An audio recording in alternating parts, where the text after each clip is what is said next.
Present indefinite tense.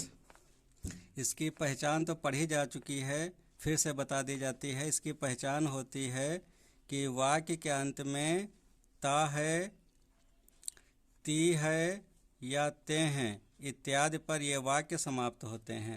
जैसे देखिए, ते हैं, ते हो, करता है, ती है, तो ये सभी वाक्य ता है, ती है, ते है पर समाप्त हैं।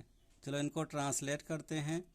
लेकिन आज निगेटिव सेंटेंस बनाना है। निगेटिव मतलब निगेटिव को हिंदी में कहते हैं नकारात्मक। नकारात्मक मतलब जिसमें नहीं का प्रयोग हुआ हो। तो जिस वाक्य में नहीं का प्रयोग होता है उसी को कहते हैं नकारात्मक वाक्य। तो चलिए बनाते हैं निगेटिव सेंटेंस। नियम देख लेते हैं।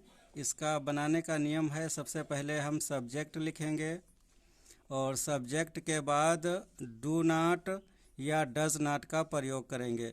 डू नॉट का प्रयोग वहाँ पर करेंगे जहाँ पर सब्जेक्ट होगा बहुवचन, और डज नॉट का प्रयोग वहाँ पर करेंगे जहाँ पर सब्जेक्ट होगा एक वचन। एक वचन मतलब एक व्यक्ति। उसके बाद लिखेंगे वर्ब की फर्स्ट फॉर्म, उसके बाद लिख देंगे ऑब्जेक्ट और हमारा सेंटेंस बन जाएगा। तो सबसे पहले बनाते हैं, हम स्कूल नहीं जाते हैं। तो इसको ट्रांसलेट करिए। तो सबसे पहले लिखिए सब्जेक्ट। तो इसमें सब्जेक्ट है हम, और हम को इंग्लिश में कहते हैं वी। उसके बाद लिखिए डू नॉट या डज नॉट। तो जो हमने सब्जेक्ट लिखा है वी, ये बहुवचन है, इसलिए हम डू नॉट का प्रयोग करेंगे। Do not, we do not. उसके बाद लिखेंगे वर्ब की फर्स्ट फॉर्म। तो इसमें वर्ब है जाना, तो जाना को कहते हैं गो, तो ये हो गया गो। और उसके बाद लिखेंगे ऑब्जेक्ट। तो इसमें ऑब्जेक्ट है स्कूल, तो टू स्कूल। वह सामान्यतः गो के बाद हमेशा टू का प्रयोग होता है, और टू का अर्थ होता है को।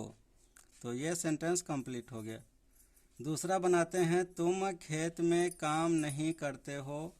तो सबसे पहले लिखते हैं सब्जेक्ट है तुम, तो तुम को इंग्लिश में कहते हैं यू।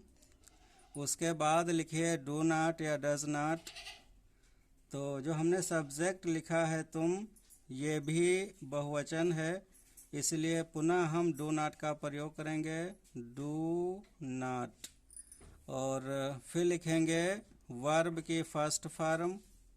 तो इसमें वर्ब है काम करना, तो काम करना को इंग्लिश में कहते हैं वर्क। और फिर लिखेंगे ऑब्जेक्ट। तो ऑब्जेक्ट है खेत में, तो खेत में इसको इंग्लिश में कहते हैं इन दी फील्ड, FIELD, फील्ड। तीसरा बनाते हैं, वह पाठ याद नहीं करता है।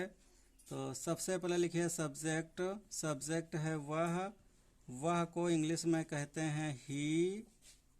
उसके बाद लिखिए डू नॉट या डज नॉट।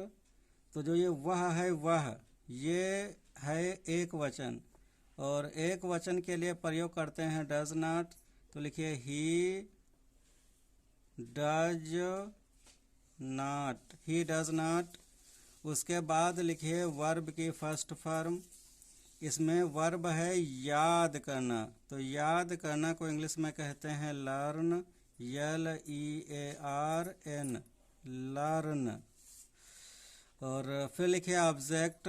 तो ऑब्जेक्ट इसमें पाठ, और पाठ को कहते हैं लेसन, LESSON, लेसन। चौथा बनाते हैं, गाय घास नहीं खाती, गाय घास नहीं चरती है। तो सबसे पहले लिखिए सब्जेक्ट है गाय को कहते हैं दी काऊ। उसके बाद लिखिए डू नॉट या डज नॉट। तो गाय भी एक वचन है, एक वचन है, तो लिखेंगे डज नॉट डज नॉट। उसके बाद लिखिए वर्ब की फर्स्ट फॉर्म।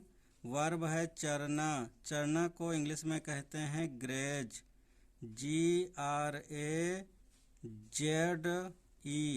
ग्रेज। उसके बाद लिखिए ऑब्जेक्ट। तो इसमें ऑब्जेक्ट है घास।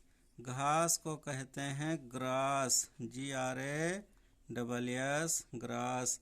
तो इस प्रकार से हम प्रेजेंट इंडेफिनिट टेंस का नेगेटिव सेंटेंस बना सकते हैं।